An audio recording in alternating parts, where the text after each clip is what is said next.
Good afternoon and welcome back to my channel. My name is Brigitte and I am going to do a session today on sacred space or personal space. But I prefer the word sacred because it has a little more meaning to it. For those of you who are new to my channel, it's just how I talk and what I've experienced over my lifetime. So I'm gonna give it to you the way I see it. And if you're on this channel, remember to like, share, and subscribe so that we can get more videos out there and more people to see and learn and grow with us. Let's go ahead and get started with sacred space. So let's break down the word sacred first.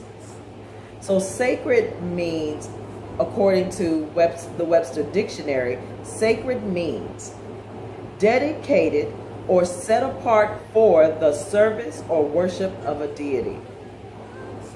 It also means devoted exclusively to one service or use, as of a person or purpose. Entitled to reverence and respect. Also, it says, and this is actually my favorite part, highly valued and important.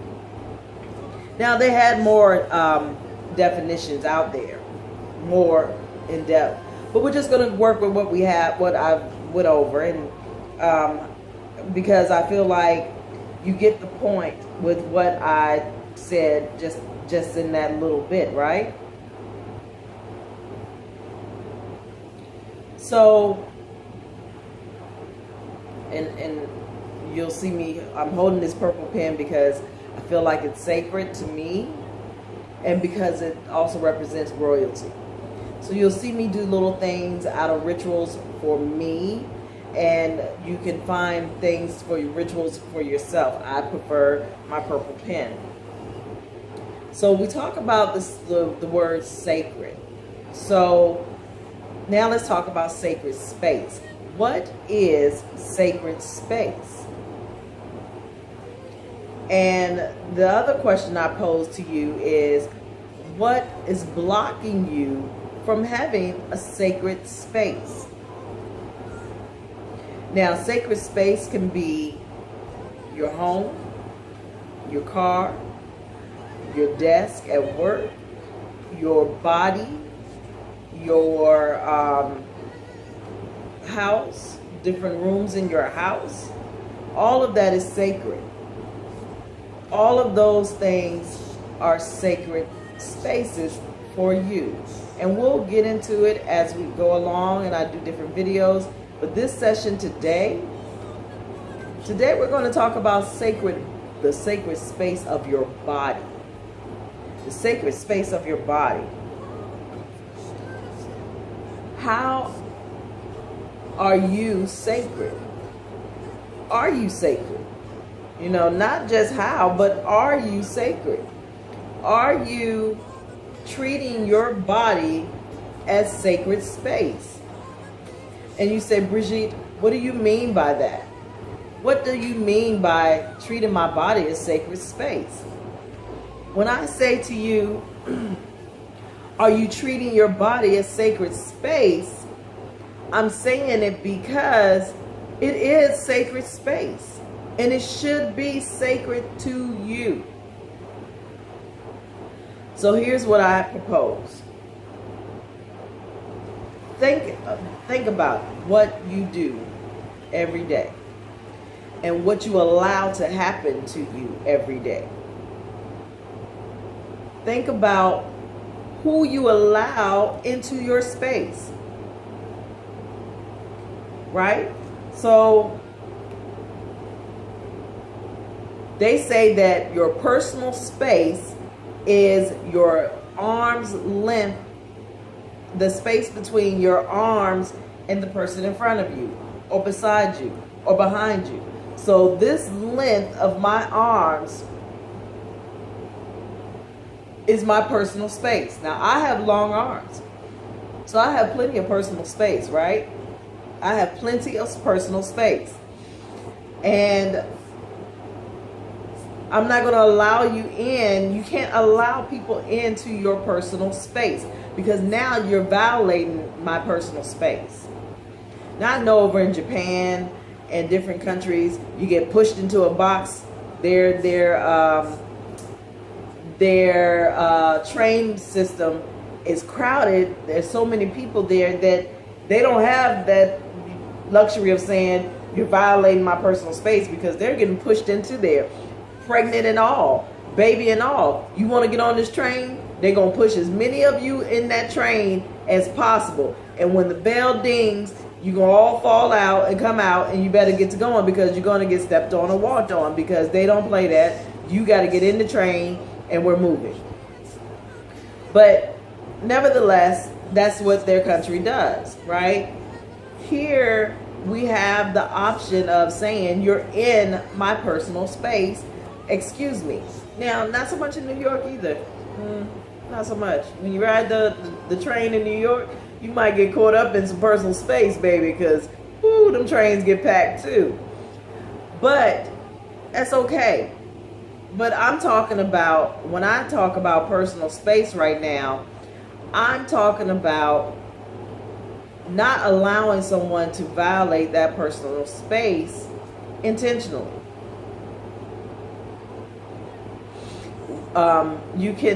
You want to make sure that that personal space is free of violation. Now, there are some of us who have been molested, and that's the violation of your personal space, your sacred space. Some of us who have,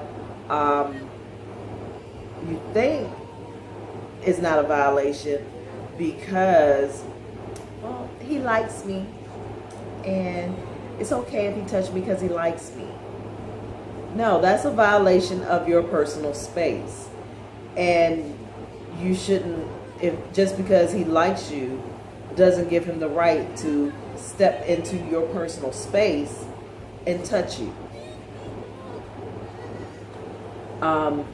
We have to take care of ourselves. So we're talking about violation of the personal space. Now, with the violation of the personal space, as spiritualists and sacred beings, we know that there are ways of cleansing our space. And how would that be for those who are new to the spiritual walk? Some of the things that you can have done, or all of the things that you can have done, you can have them all done, or you can have a few of them done. Whatever is comfortable for you, because this is your journey. So we're going to, but I'll give you the list. Get a reading. Get a reading done. So, because believe it or not, you know, sometimes we put things in the back of our mind and we forget about it. But that violation is still there, baby. Have a violations cleansing done. It's a spiritual cleansing that is done to cleanse that violation off your aura. See, because you have that violation on your aura and you're walking into a relationship with that violation there. And you're going to treat your mate totally different. You're going to treat your mate not so good. And you don't even know why. Because you don't remember why. Because you have put, I'm sorry, y'all, my eye itching. You have put that in the back of your mind. That violation of molestation. Or the little boy down the street that came up and grabbed your butt. Or the little girl down the street that, she said, touch your private area. And she touched your little private area. You know, those things are in the back of your mind, but it's still a violation. They still entered into your sacred space. You need to start eating raw foods. My mentor teaches us that, and she has all kinds of seminars on this, death by food. So even though we're talking about just the violation of the space, we're talking about how to get rid of that violation. So we need to cleanse our bodies, cleanse our aura, and start treating our sacred space better, feeding it better foods, because it's sacred. When you go into the temple, you take your shoes off, you cover your head, and and that is sacred space. But why isn't this temple a sacred space? Get a detox. Young ladies, get a yoni steam done. Have a yoni steam done. And then, here's the kicker. After all that's said and done, and you've done all that you think you're supposed to do, there's still some more things that you can do. But here's one of those other things. Say your I am. Every day you look in the mirror to put that makeup on, sister girl, right? You look in the mirror, brother man, to trim that mustache up and get it just right going down that face. Yeah, I'm a hairy somebody. Y'all gonna make your jokes. I know. I'm a hairy somebody. It's okay. I'm okay with that too. But yeah, brothers, y'all get that all cleaned up and lined up, and you looking in the mirror, you looking all smooth. Say your I ams. I am sacred. I am strong. I am determined. I am powerful. I am financially secure. Whatever your I am is, every day, you should be looking in that mirror. Every day, you should be looking in that mirror saying your I ams. I am determined. I am financially secure. Whatever your I ams are, you need to be doing those. But then you wonder, well, if I'm sacred space, what about my children? Your children are sacred space too. And when you get this right, along with that aura right, and you start working with your children, you'll see that they'll see themselves as sacred space too.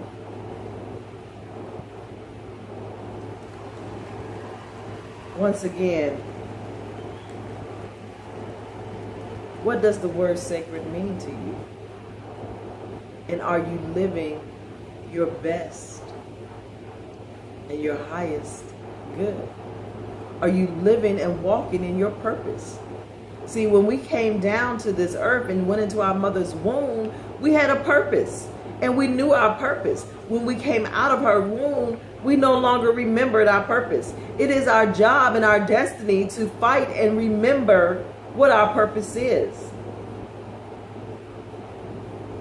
And while we're doing that, we need to cleanse our sacred space. We need to work on our sacred space. It is important that your sacred space is there and cleansed and ready for the next step and journey of your life. So with this, I'm going to go ahead and conclude for this session talking about sacred space and violations, and having a cleansing done and a reading done, and start eating the proper foods to cleanse your body. And once you start doing that, you'll see things change. Once you start living in your sacred space, you'll see that life, you treat your husband or your spouse or your significant other better. You speak better. You walk better. You talk better. So that's why we start with sacred space. And we'll move on and we'll talk a little bit more outside of the violation, we'll talk about birthing our children. We'll talk about that. But if you like my channel and you are a like-minded person, please like, if you like the video, like the video. If you have comments, put comments below. If you you like the video, share the video, as well as subscribe. Subscribe so that we can build our tribe together. And we're going to work on this day by day, week by week. You may not see a new video every day, but I'll come to you with a video at least once or twice a week. So with that, I want to thank you all again for attending and coming in and watching the video. Even if you're watching it for the first time and it's 2025, I did this video in 2018, nothing's changed. Keep your sacred space sacred. Love yourself. Say your I ams. And remember to like, subscribe, and share this video. Peace to all. Blessed be.